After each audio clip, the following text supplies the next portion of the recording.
there's a couple things that are going on underneath the glacier. You've got the flow of ice under its own weight.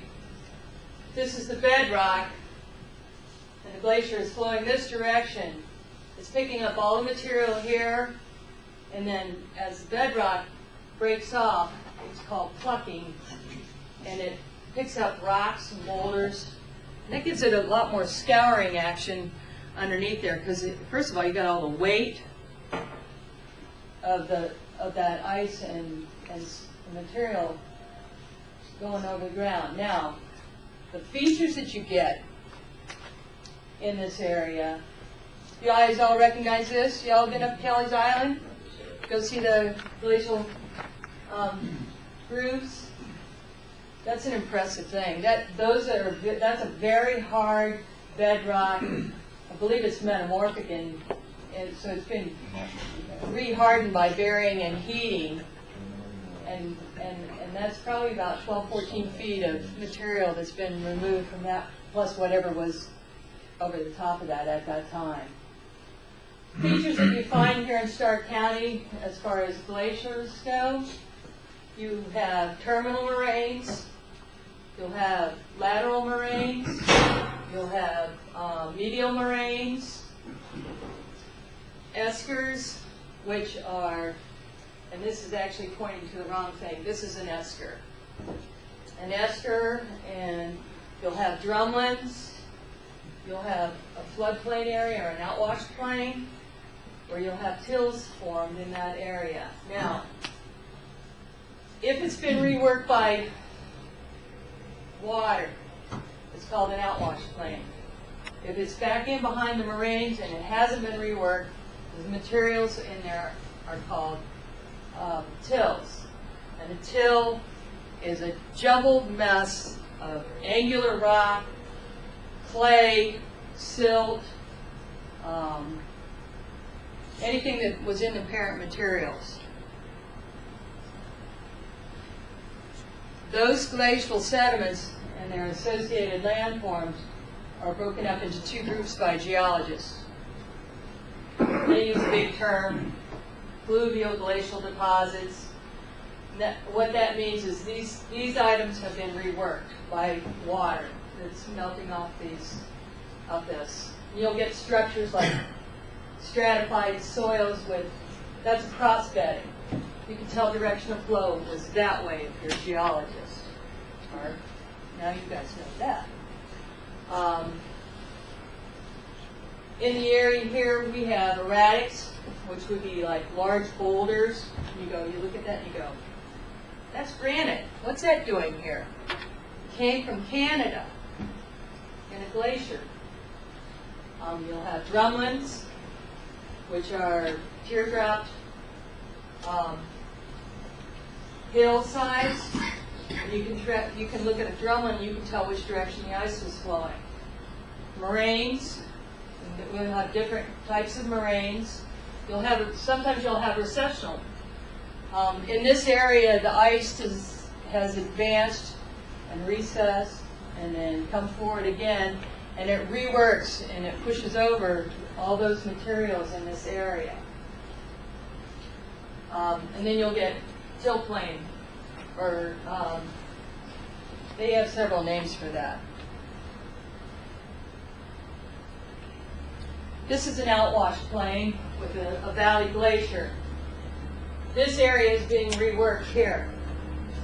This area is your outwash plain. So this is all till here. So it's that jumbled mess of material. Here you can see a lateral moraine coming in on the side where you have the determinus of the glacier. Hey, Deb. Yeah. As an example, in our county, an outwash plain, Robertsville. Yes. If you go from Robertsville Road down through the little burg of Robertsville, that's an outwash plain where fast-moving water was depositing very coarse sediments down through that area.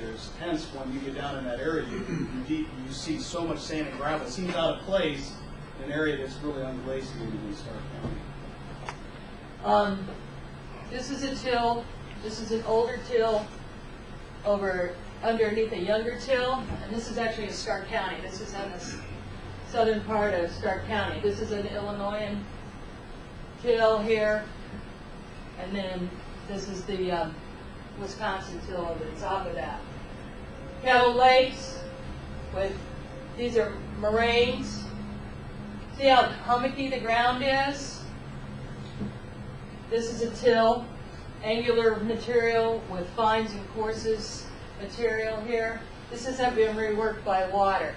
If you think about it, when you have a stream, the more water you have, the faster the velocity of that stream tries to go, the larger the material you can carry.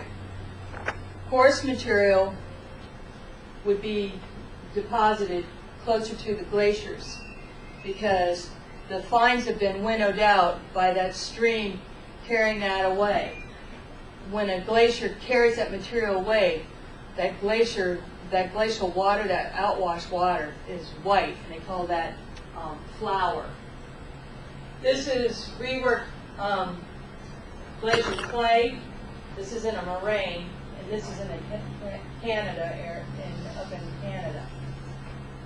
But that's an example of, we have some clays that look like that in the area. Another outwash plain, graded stream, going back and forth and reworking those sediments.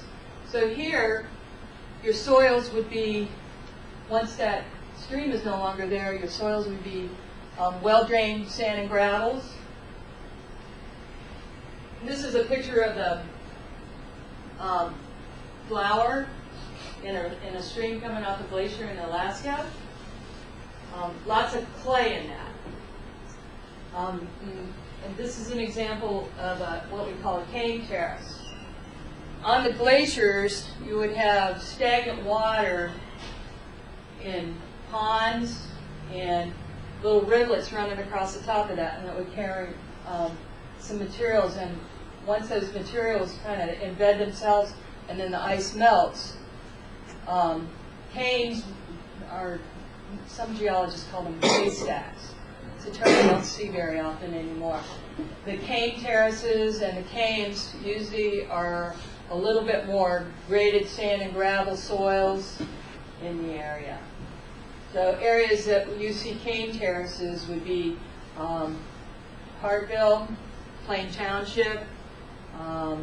Here in North Canton area, there's quite a few canes. And those materials have been reworked by water. These are examples of moraines. This is a medial moraine with a lateral moraine. It's picking up material and incorporating it on the top. Lateral moraine, lateral moraine. You get your graded streams on the continental ice sheets. You get, here's why they call them haystacks, because they're kind of rounded hills.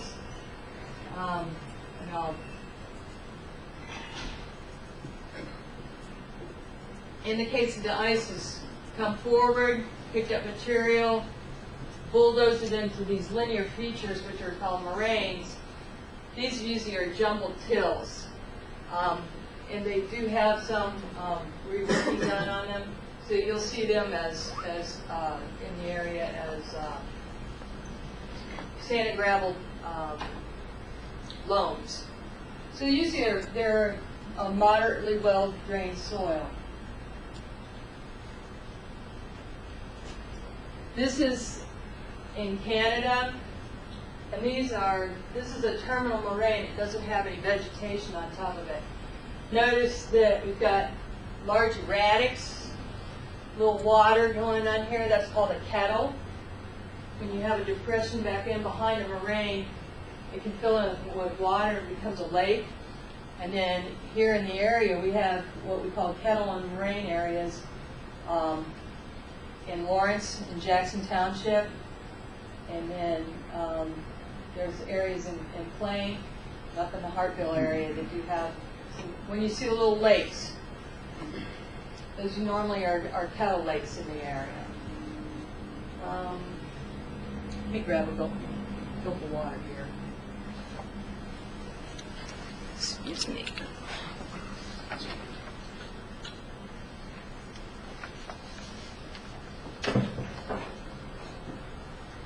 here we have a group of terminal moraines. Each time the ice has moved back, you'll get a series of paralleling ridges.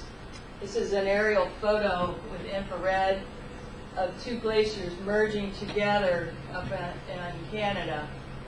And what I noticed about this is we have an area very similar to this geologically here in Stark County. In the area of the West Nimsillin Creek, we had the Killbuck lobe, which is the western lobe of ice, and the Grand River lobe merged together. And in this area are those really nice sand and gravel soils and deposits that you see from Parkville on down through to northern Canton Township.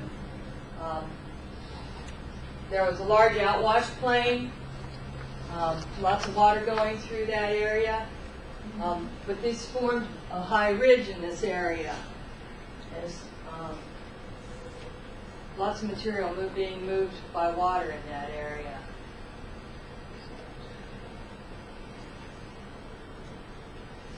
This is a drumlin. This is one of the features that you'll find with glacial material that's not been reworked and tilled. What happens is the ice pushes the material into a teardrop. This is a drumlin field up in Canada. Direction of flow is this way. The drumlins will point in the direction of flow of ice. This is a drumlin here in Stark County. I think this is the one that's down in Terraces. Looks like it. You'll find well-drained materials or soils with that. This is an esker. This is a ridge. This doesn't have vegetation on it because this is a fairly newer feature up in the Canada area. Of course, sands and gravels, not a lot of fines in that. Your clays and everything have been reworked and moved out. This is actually a feature that is underneath the ice. I don't know how many of you watch National Geographic, but they've had some features where they've had guys that have been going underneath the glaciers in say, Alaska and Canada. And this is one of the features that they can go into because there's a river coming out from underneath the glacier as it melts. And that river is full of sand and gravel, and it forms these narrow, drained soils. And you guys like to put septic systems in that. That aerial photo that I had with the infrared where the two lobes came together, that would be similar to this in that you have the two lobes coming together. Now the area of where the Nimsillin is flowing south, that outwash plain with the well-drained sand and gravels, and then in eastern side of the county you would see the well-drained materials up there.